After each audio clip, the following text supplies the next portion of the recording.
Hello, everybody. It's nice to see you. I know it's been a very long day of talking about AI, and basically everybody is just petrified, it seems like. But also curious and also maybe hopeful, so I hope that we're going to fight a little bit and maybe disagree or maybe even agree, who knows? That never happens, but maybe today. And before we start fighting, I would like to just briefly introduce everybody. We have Szilvia Ruszev from Hungary.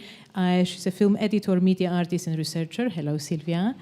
And she's also a lecturer in film production, University College London, when she leads a project on responsible AI use in media called Shared Post-Human Imagination. We're going to hear a little bit more about it soon. We have Tomáš Rampula, experimental filmmaker exploring AI in film, graduate on FAMU, and he's made Snowblind, which you can see at the festival now. Now. Not now, but... Also now. Also now. That's bad scheduling. It's scheduled in 1 hour. In 1 hour, okay. So everybody, you can just run out and yeah, we're going to figure that. We have Veronika Macurová, Křížová, a lawyer and independent researcher focused on law and ethics of AI, which is great because I think today maybe we missed a little bit on actual law and what can be done and what is still missing. So Veronika is going to tell us about it, and she already conducts workshops and lectures on responsible and ethical use of AI. And finally, we have Tomáš Elšík, director and film editor, also graduate of FAMU, and he's behind Central Bus Station and Resilience. Hello. Hi. And just to, in case nobody knows, we have those wonderful headphones because parts of the panel are going to be in Czech, so then if you do not speak Czech like me, then you just put them on and we're going to have simultaneous translation. Hopefully it works. Yeah. If not, you're going to translate it back to me, I guess. But before we maybe discuss who's in control, because that's the idea for today's panel, we can also talk a little bit about how it's possible to find out more, because I know that many filmmakers are actually curious and they want to learn about AI. And Szilvia, I might start with you, because this is what you do. I mean, you organize workshops, and could you tell us a little bit more about it and what's the main idea behind it? Okay.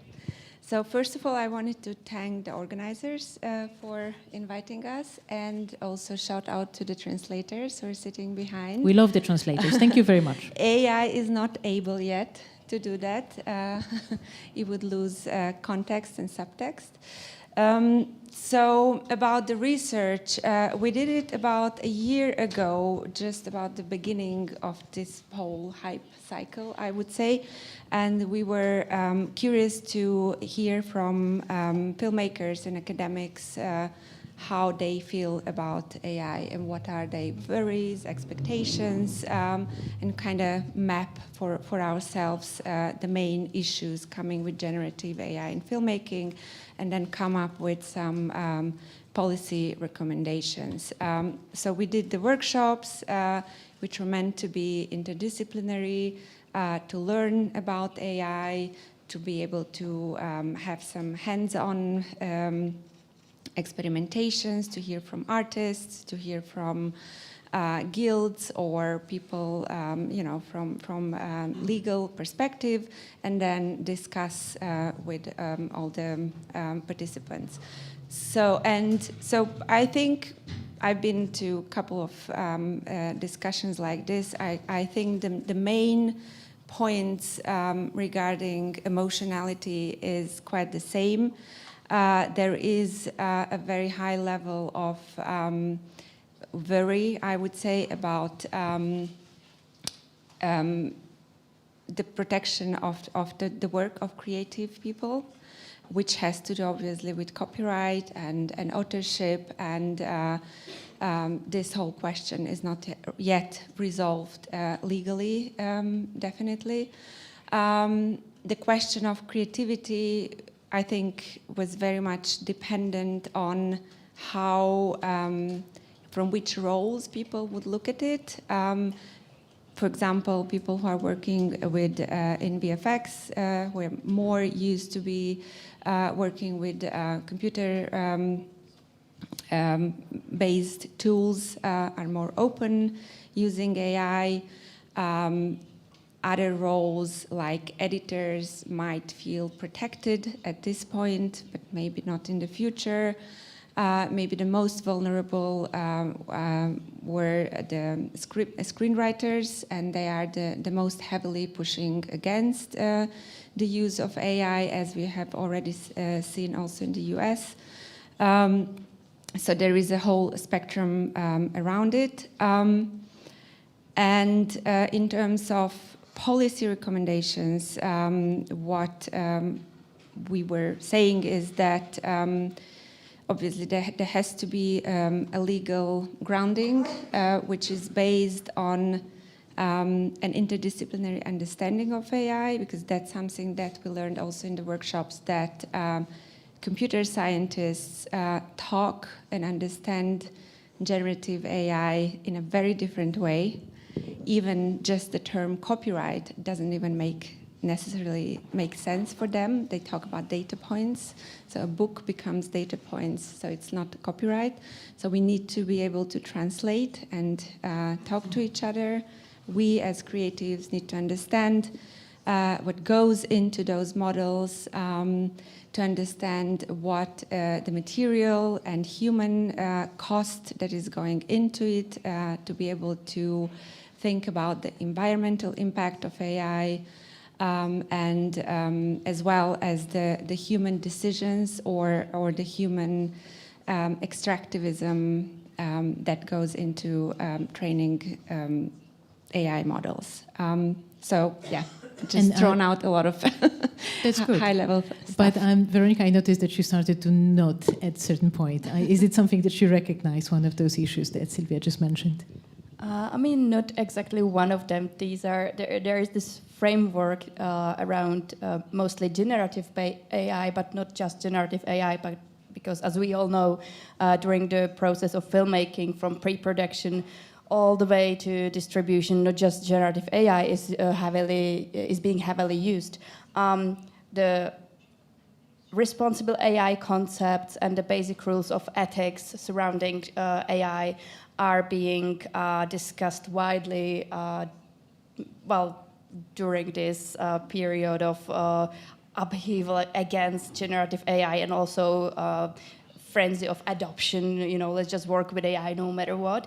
So we are all trying to find a balance between that and finding the path between the complex legal landscape. It's not just laws that are being made for AI to regulate it or to embrace it, let's say, responsibly, but also laws that already apply or we are trying to apply or see as something that could be applicable to specific uses of AI, although the laws were not made to this level of technological progress and this level of creative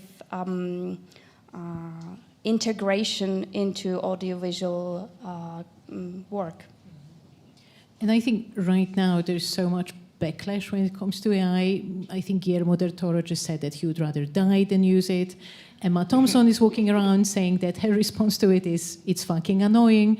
And then there is this whole controversy surrounding Tilly Norwood, a so-called AI actress. I mean, I know that those examples are mostly from fiction filmmaking, but I would love to hear from you, for example, what it is that you saw in it that made you want to work with it. For example, with Snowblind, like what it is that you thought it's gonna give you. No, mainly, já mám vlastně mluvit česky. Já jsem zapomněla. I was asked to speak Czech. Okay, it will be complicated. Okay, what does AI offer to me? I like AI and its different forms. For me, they are tools. Sometimes people say that AI is their partner.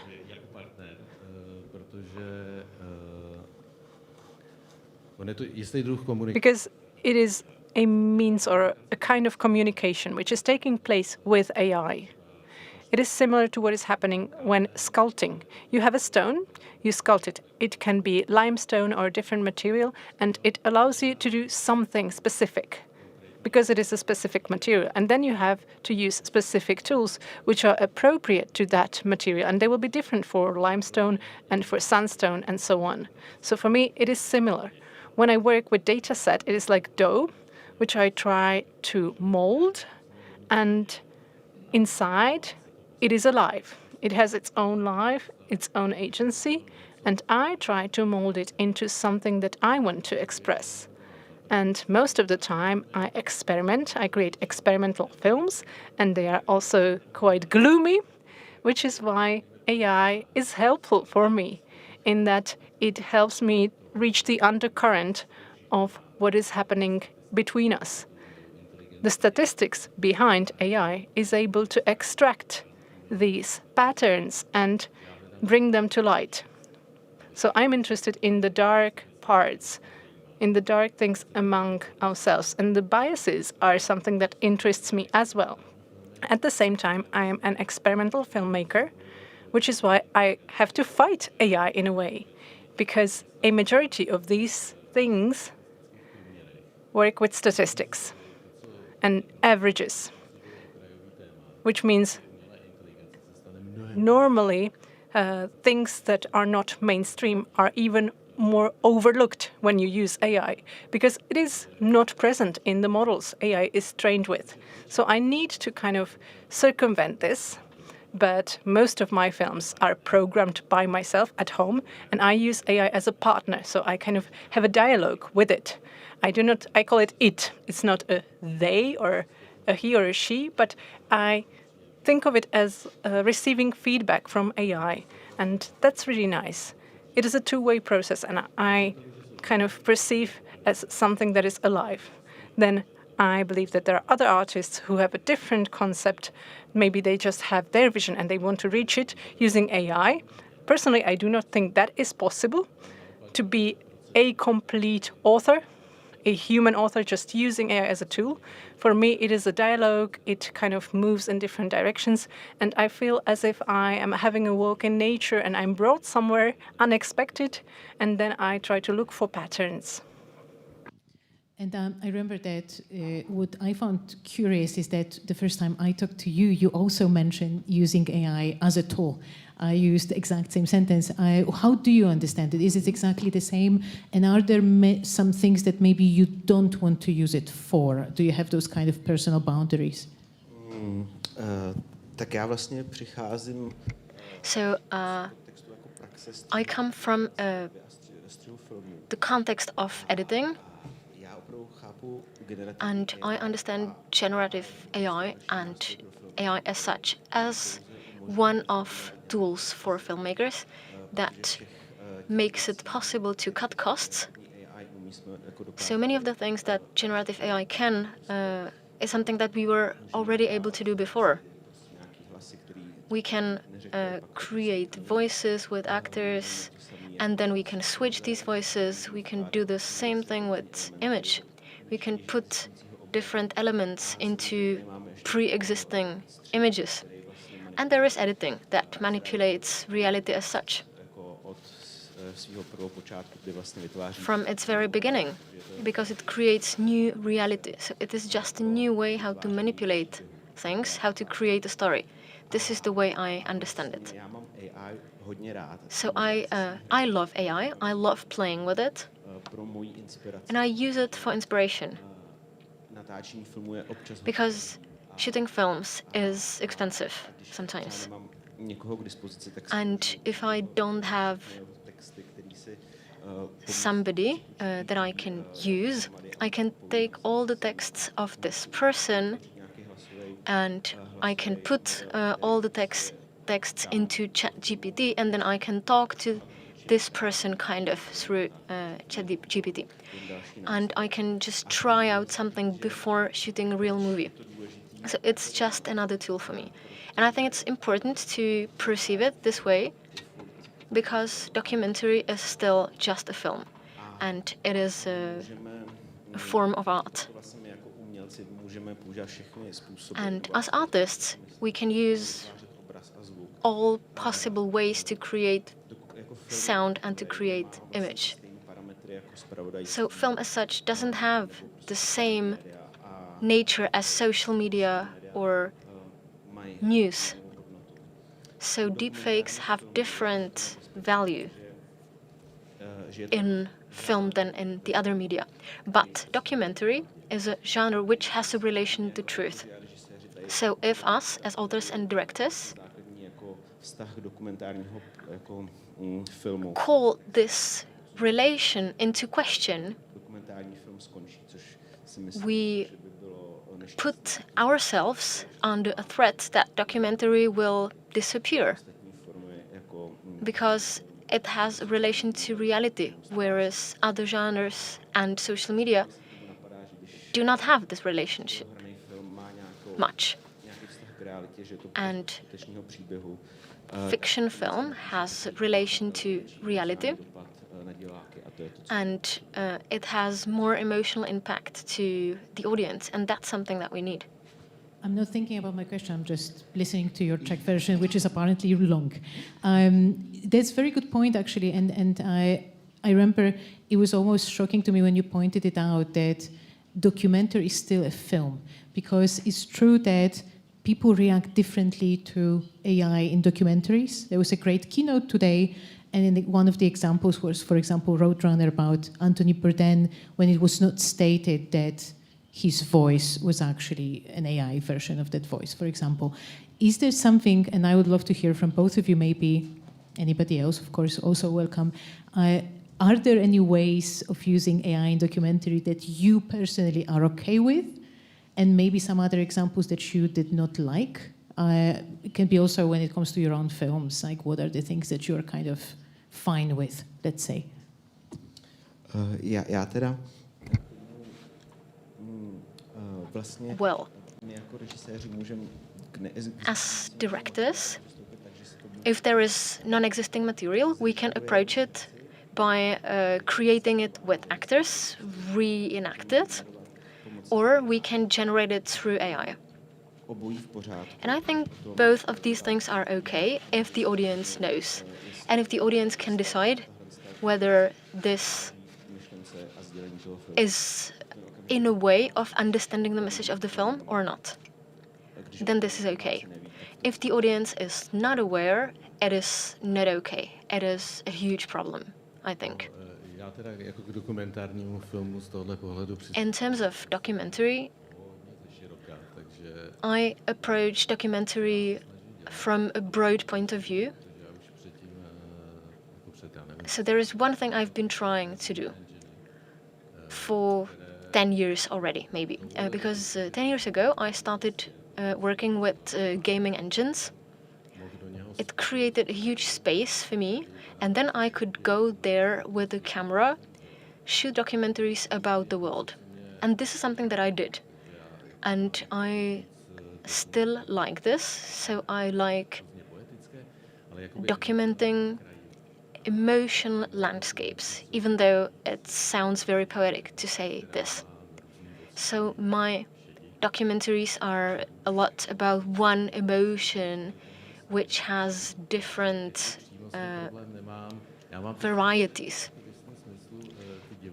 So in a certain way, the audience is underestimated, and their capacity of telling what is reality and what is not. Because there is a long history of things that were manufactured. For example, an Inuit doesn't live in an igloo, but we love watching this. There are many things that are fabricated, and we love them. But we still can see that it's real, that it's a documentary. In a film, I call it a fetish. When it says based on real life events, when I see this, I find it kind of stupid. I find it maybe not useful. But yes, it's important to say that something is created by, with help of AI. Should we put it in the final credits or before the initial credits? Or should we put it in every frame that is generated? It's an art form. It should have some kind of spell. So the audience should be able to accept the author and their vision. So it's maybe not so important to say whether something was created by VHS or Super 8 or whatever, or AI. But maybe I'm just too tolerant, I admit. I was just thinking about you actually, because before the panel we were just chatting a little bit about what does it mean when you know that a human being is behind a piece of art and when you know it's not. So feel free to expand on that. Well, yeah, exactly. That's what I was thinking about. Not to contradict what you're saying. I absolutely agree. You can contradict. No. I do agree with the artistic freedom, but I have been thinking about the huge backlash from audience when it is about, like, even just it's not a documentary, but changing the in the Brutalist, how they speak the accent. So and why people are so angry about the use of AI, and that's where we've been talking about. And maybe I don't know. Maybe it is about wanting to have a human author behind it, and maybe this is the step. So if you have a VHS material, you are behind the camera. Which obviously, with all the computer-generated stuff, again, it's. yeah, I do understand that. But I think that we are missing one very important point. We are forgetting that we are already cyborgs. We are every day living with technologies. We are not capable to live without them. I don't talk just about the phone. That someone is sending me message that I have to arrive here 5 minutes before. It's not just that. My už jsme začali myslet jakoby úplně jinak. We have already started thinking in a completely different way. So we are intertwined with this thing. And this is something which is not new.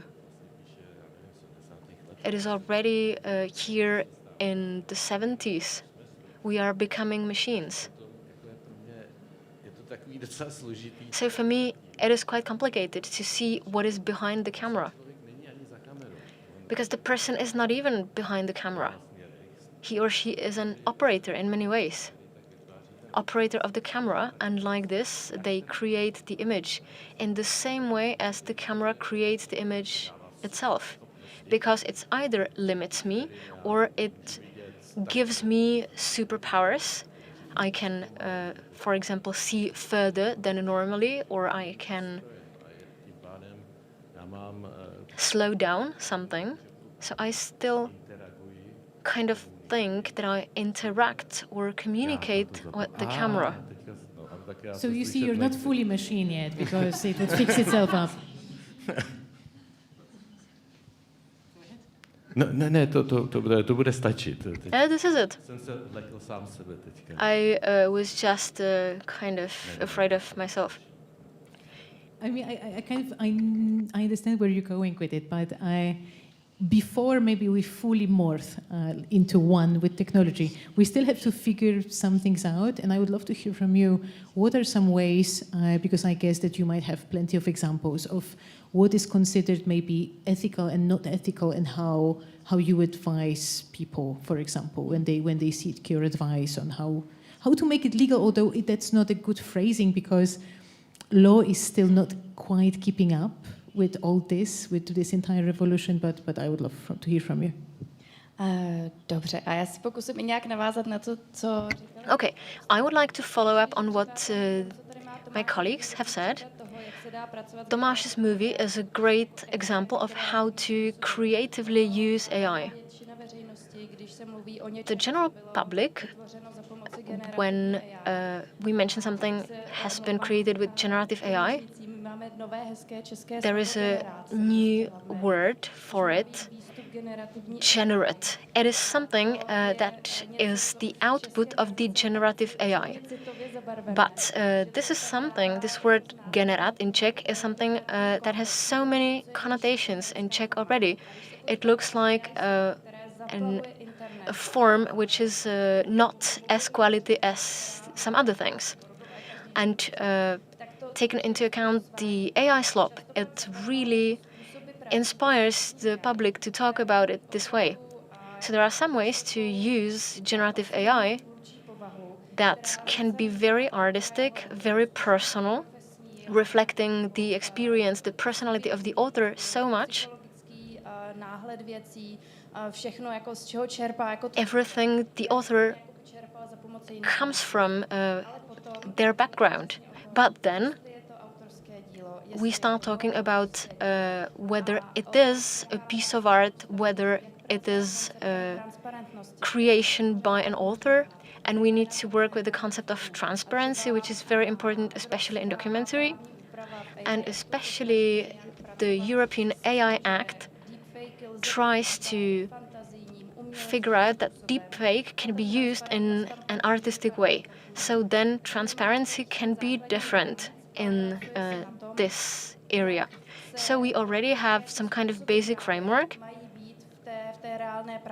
but we should figure out the way in real practice. And then there are individual projects that we should assess to see whether this is a work of art, whether it is deepfake at all under the AI Act, whether the audience can see that it's something real. And then we can see it in terms of the audiovisual creation, social psychology, and some other studies, because we are able to manipulate the audience even with the classical tools, but we still need to keep some kind of trust towards the genre. And because of that, documentary is vulnerable, because the audience expects way more that it's the truth, the news, even though it is an art form. You can generate things, you can manipulate things, and you can manipulate elements of living people or deceased people, such as voice synthesis, or creating an avatar, or using the image of a person. So this is even more delicate than with other genres of film. We could see the backlash in Brutalist, where there were only accents that were manipulated. And then some other films, such as Ancestra, which is quite or de-aging. And the film Ancestra is very interesting. It uses these models in a very creative way. So it is a kind of a chapter. But the right is kind of falling behind the law. But tools have very broad capacities. So many people, such as responsible professionals and artists, who do not care or overlook or ignore the ethical consequences. So it is important to look for ways how to manifest responsibility, transparency, and protection of artistic work. Did you have any challenges like that already, or do you think that, how would you like to handle it if a situation like this? Because, for example, another example that was mentioned today during those conversations was how are we ethical when we want to, let's say, use somebody's voice who is no longer alive? Is it okay if the family or the estate says it is or not? I'm just curious, like, how do you approach issues like that? Those are big topics, I know. Ano. Oh, yes, definitely. I just want to react to what has been said before I think of my answer for this question. I want to say that generative AI tools have already been implemented in softwares that we use on a daily basis for the creation of films, including DaVinci, Avid, and others, or even synthesizing human voice or human cloning or cloning faces and so on. All of these are already embedded in the softwares we use, and they have been so developed as to stand the test of being able to be used on a screen, on a big screen. And it is up to us as to what we do about this. And right now, the motivations for the use of AI are mostly financial. So we are obliged to use these tools because it is more cost efficient. And we start, for example, with AI, and only then we shoot a certain scene. The problem is, I'm sorry, I got a little bit lost. Oh, yes. No. Sorry. I'm sure you wanted to say something very, very controversial, but that's okay. Yes. Jestli můžu říct něco kontroverzního. Maybe I can say something controversial. Co se týká toho příkladu právě As for using AI, using voice samples in order to create voice clones of a dead person, I can share my personal opinion in the context of law, because each member country of EU has different legislation, but there is a general framework which is different from the framework in the US. In the US, for a long time, there has been no uniform concept for this. So you always have to look at details for using voice in order to create a sound double. But right now, I believe that here we should be able to provide for what happens with our voice after our death. We should be able to write a testament and settle this down. It does not only concern public personalities or people who appear in TV commercials and so on. Anyone should be able to limit the potential use of their material after their death. Because when people use it, it's not always in the best interest of the defunct. And it can be used, for example, you could be able to define for what purposes your voice could and could not be used, like specific uses. And as for using your voice after your death, I believe that right now we do not take into account the opinion of the person who is most concerned. Okay, can I now finish my point? What I wanted to say is that in practice, we are often dependent on the legal framework, and we do not always have enough information on what we can and cannot do, for example, with cloning human faces. And I believe that the responsibility should be shouldered by producers and actors who should be able to say what they want and do not want to be done with their faces. And I can give you an example. For example, if there is a collaboration with the television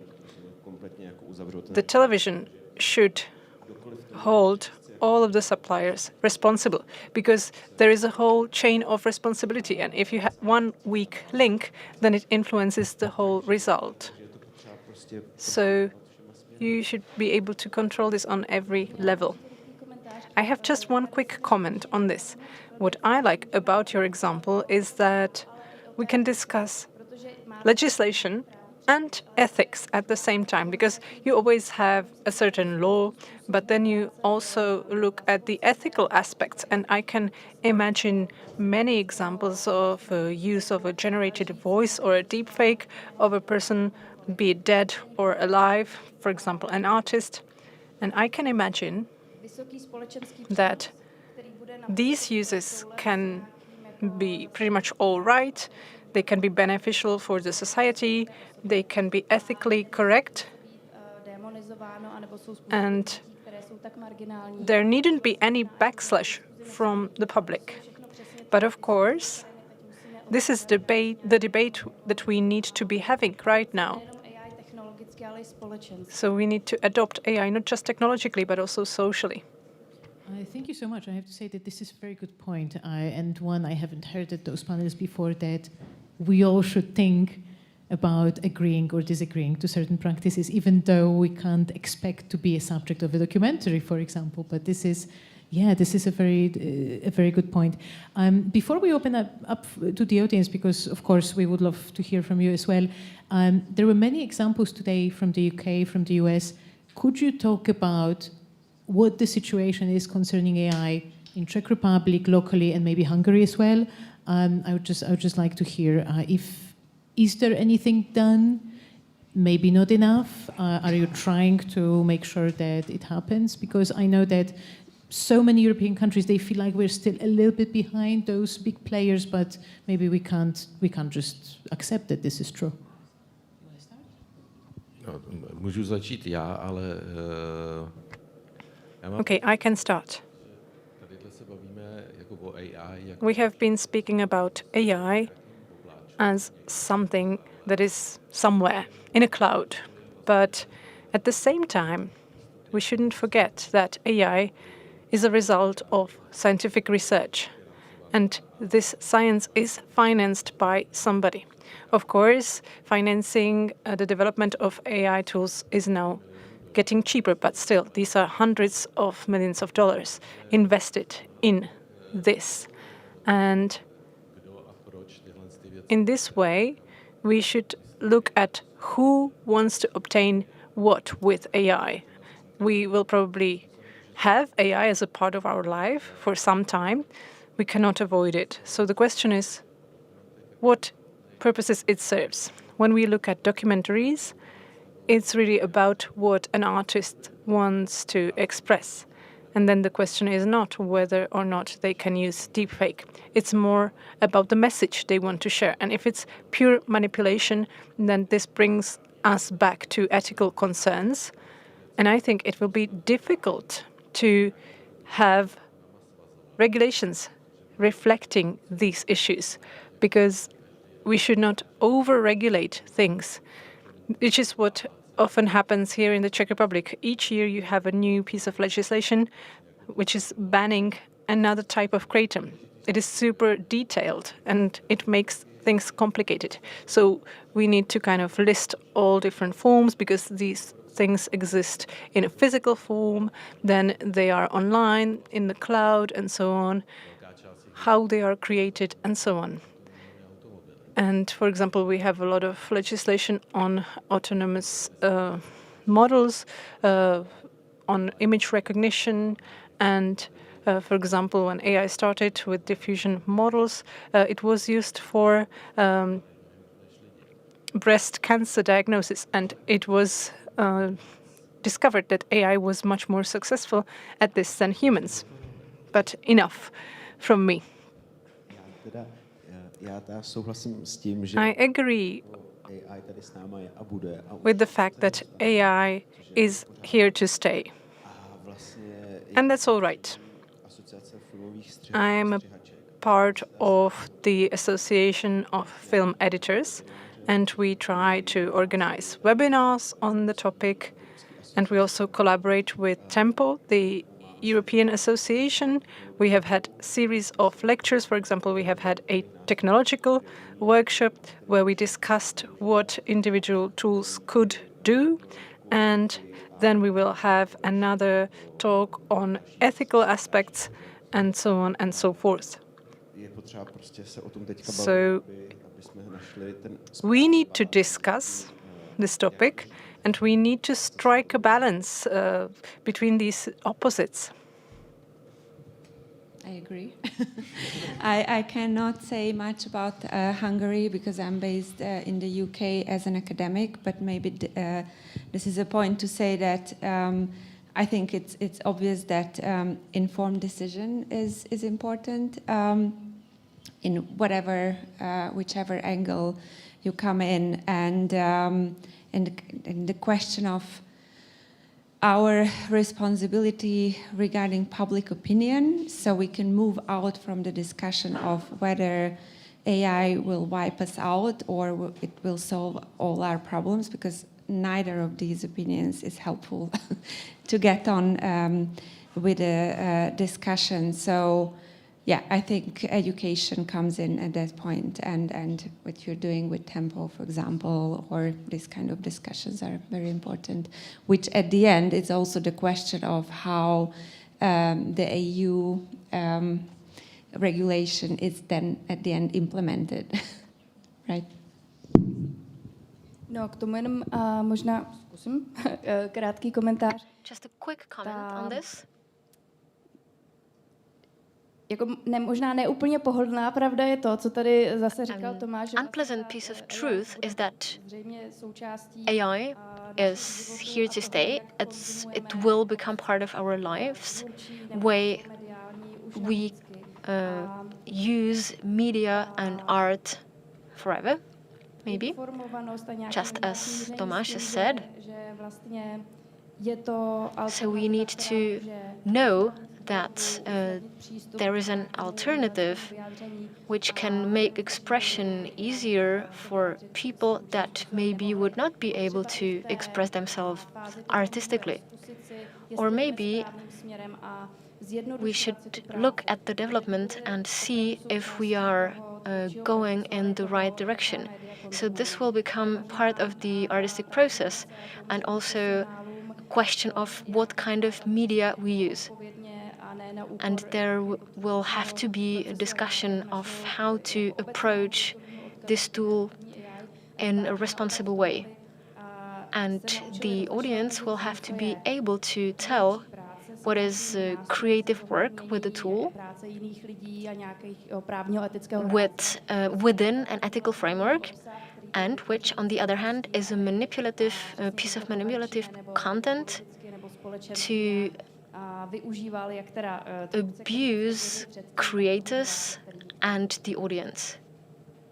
That seems to be something that is being repeated today, that it's very clear to make sure what is being done with the help of AI and what is not, so that you're not trying to trick the audience or you're not trying to hide it. Am I correct to say it? That as long as those boundaries are clear, it seems to be fine or acceptable. Would you agree with that?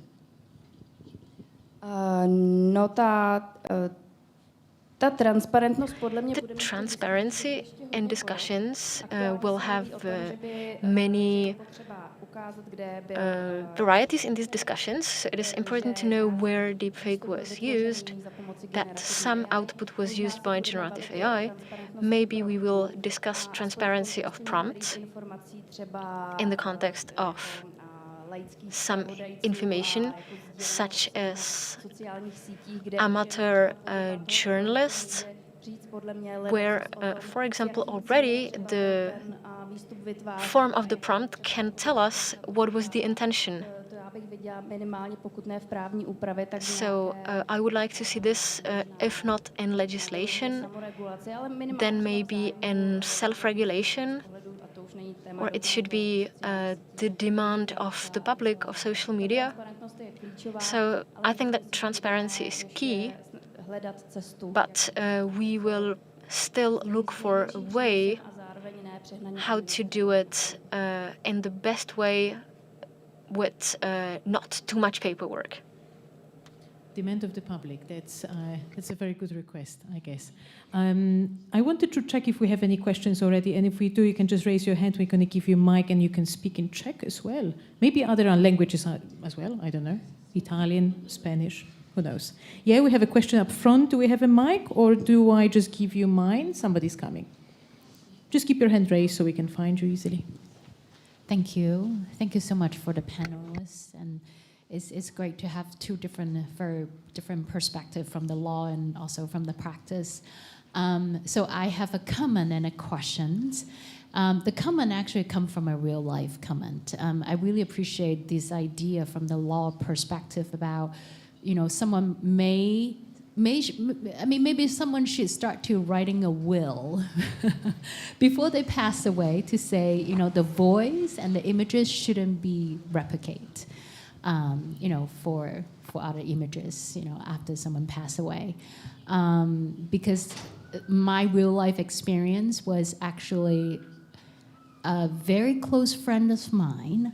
Her daughter, it happened in the US. So a very close friend of mine, her daughter, unfortunately commits suicide. And then right after that, because it comes from a very famous family, right after that, there is this misinformation on the news, on the internet, to make up why this particular young woman commits suicide. And it turned out that those kind of news, it was come from generative AI, because they want to attract people who search for those answers, and the advertisement from that site got the money. So this is generative AI. And in that case, the family cannot sue them because it's come from generative AI, right? Because in US, you can sue anyone who claim that, my reputation being damaged. But in this case, come from generative AI. So that is one comment that I want to share, which is about this future kind of, perspective of how we related to the policy and law. Question. So the question is, so I make experimental film and also documentary, and I found it fascinating when we think about AI. Is there any possibility that whether to disclose the transparency of using AI or not is related to the authorship, right? Because when we talk about generative AI, partially the authorship is not completely come from the author, him or herself. It's partially come from this generative data information out there. It's a partnership. So I'm curious from the authorship point of view, how to see AI mixed with the film, and whether the filmmaker should disclose from the authorship point of view. Thank you. We're looking at you, I guess. Já tu otázku. Okay, I understand the question, but I think that I have to ask what authorship is. Is it a romantic idea that something has come out of me, so it's mine? It doesn't really work for me, actually. I understand that the data set contain other works of art. There is a good question of what is actually in the data sets, how it is labeled, because the thing is supposed to learn to do these things. But my output is similar to the thing that when I say that Michelangelo said that the statue was hidden in the stone. But I always work with the texture of the paper or of the stone. So authorship, I probably see it in a romantic way, that it is a kind of synergy with my environment. And I somehow attract it into me. So it is partially me and partially it is not me. It doesn't come from me. Because these things don't exist outside of me. I am part of these things. My mind is in my body. If I was in some kind of dysfunctional, for example, if I had an eye on my knee, then I would perceive the world in a completely different way than other people. So I don't really mind this. This doesn't threaten me. And when I look at my children, they are small, even though now they are teenagers, I can see that their approach to what is fake, what is not fake, is completely different. Their processes in their minds are completely different. the word fake was one of the first words that they learned in at the beginning of school. There were some cards with something, and they said, "Oh no, this is not true. This is fake." So they are way more open to this. And I think that we are in a kind of a period of transition, just like the moment when photography was invented. And if you look at the archives, people used to use the same arguments that we use in relation to AI. We will lose our jobs. Who is the author? I was studying this for decades, and now they are just pressing buttons. And there is still abstract art, there is conceptual art. There are so many new genres. So I hope that this will enlarge our opportunities for us. Mohla bych to komentovat ještě z pozice... Can I comment on this as well? Nejdřív k té otázce toho autorského díla, nebo toho... So, the question of authorship and co-authorship with AI. So this is maybe the question, the answer to which all the legislations are looking for. In the US, it started a long time ago. There was Daria Don who came up with this, and then there was Telecase, where the question was whether AI could become author. And there are cases where it was decided that only a human being can be considered as an author, just like in the Czech Republic. And then there was also a Chinese court that decided about work of visual art that was created with the same process as Tomáš described. And also in Europe, some legislations accept the idea that if the author put the individual part of themselves in the piece of art, then also a thing created by means of AI can be considered work of art if it's not just generated by AI. I would like to follow up on this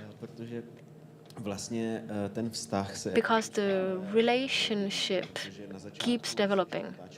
At the beginning, when you use film to shoot movies, it was just an imprint on the film. So there was a relation to reality. Whereas with digital films, it is different because cameras transfer reality into numbers. So the relation is kind of lost. It's getting lost. And today, we can transfer the background on Zoom calls, or we can put, I don't know, crocodiles on our heads on Zoom calls. So this is a situation where the image is created in the box, and we don't influence it that much. So the entire evolution has shifted a bit. So the question is only of getting used to this and having some kind of approach to this. And it will further develop in a ways that we cannot predict yet. More aspects to authorship. I guess one is the subjective feeling of creative control that you might or might not have, and it seems like you do have that, the feeling that you can control the tools that you're using. But there is also this kind of serendipitous moment, right, that you put in a prompt and something comes back and it can become a dialogue. But other aspect is the monetary remuneration part connected to copyright, right?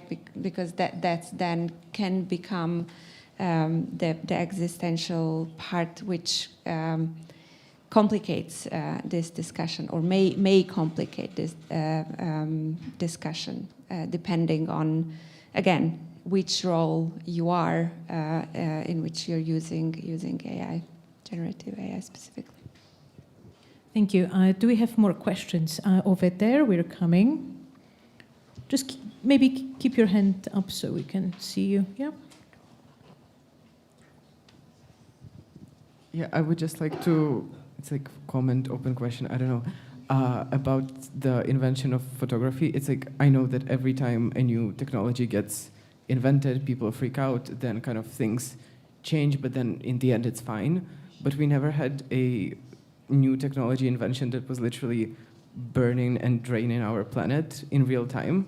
So it's like, what if it does kind of enable us to make like revolutionary things with art, but then there's like 2 generations left in total? Like I'm just maybe dramatizing it, but like, what if this just comes at an enormous cost, and this is just like, you know, the perfect accent in The Brutalist is just not worth it?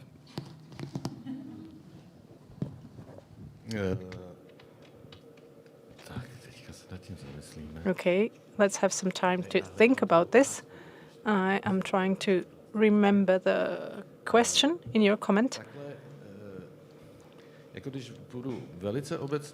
Well, to put it generally, we live inside of a capitalist system. The system is based on an ever-increasing production, otherwise it collapses.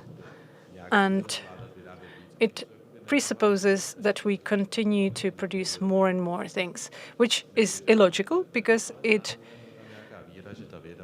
basically destroys our planet. But then we have those beliefs that science will eventually save our planet, that we will be able to overcome this, that we will find a magical solution or an algorithm which will save us.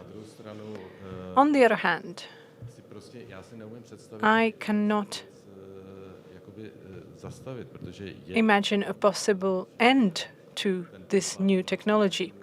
It is clear that AI has an impact on the planet, even physically, because clouds are not in the sky. They are present in huge data centers, which are energy intensive. And how do we cool them down? It is energy intensive, and it brings us to the brink of sustainability. But we have been on the brink of sustainability for quite some time now. You said that we have 1 or 2 generations left. Well, I'm not sure. I am not willing to speak about this in more depth or think about it deeply, because then I would live in fear. And of course, we keep speaking about this. We speak about being confused by what is fake and what is not. And for me, the important thing is to teach psychological hygiene. Maybe let's bring kids to the forest so that they can spend 2 hours there and familiarize themselves with the environment, physical environment. Maybe that is the way to change this. You need to be anchored in reality. And I do not want to spend my life living in fear, telling myself that there will be nothing left after 2 generations, or no people at least. I don't think that's healthy. No, samozřejmě, já si myslím, že jsme v této otázce znovu u zodpovědnosti. This brings us back to the responsibility of artists and creators. When I create documentary films, I actually hate shooting. And I only shoot things when I believe it is strictly necessary. So the process behind 1 shooting day for me is like 6 months of thinking. And this also is linked to AI. You can calculate this because, for example, in order to produce 1 frame, it can consume 5 watts. And in order to produce a longer passage, it can be like 120 watts, which corresponds to using your microwave oven during 5 minutes. So when I produce films, I know how many meals that would cost me. So in this way, I try to think about what I produce. And you said that clouds are stored in infrastructures that need to be cooled down. And then, of course, the water that is used for that, we only have a limited amount of it, and it does have an impact on local communities, which then have no access to drinking water. It also involves the raise of living costs in those regions and so on. Thank you. I think we still have time for one more question. If anybody is intrigued by something, yes, we're coming. Front row, over there. Thank you. Já sa skúsim pozrieť.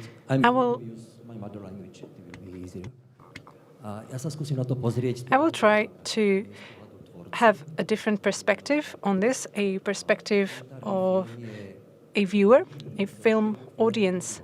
A film is the only medium in whose definition, or the documentary film is the only kind of film which uses the term non-fiction. Then there are other kinds of films.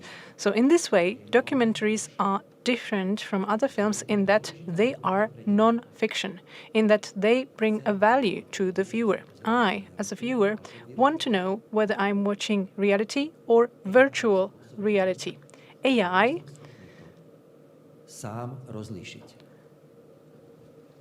actually makes it difficult for me to distinguish between the two. So how can I rely on my own senses? I have to rely on what the author says, and then up to now, the creator has been credible, but now there is this whole new issue, the credibility of the creator as a person, the question of their moral integrity, the question of whether I can trust them. This is the only thing I can rely on when watching their film. It's that I have to trust them if they tell me that it's fiction or not. Right now, AI is seen as hype, something attractive, something we're getting used to. But I think that soon AI will become ordinary and reality will become special. And this brings me back to the concept of an author, a person with free will.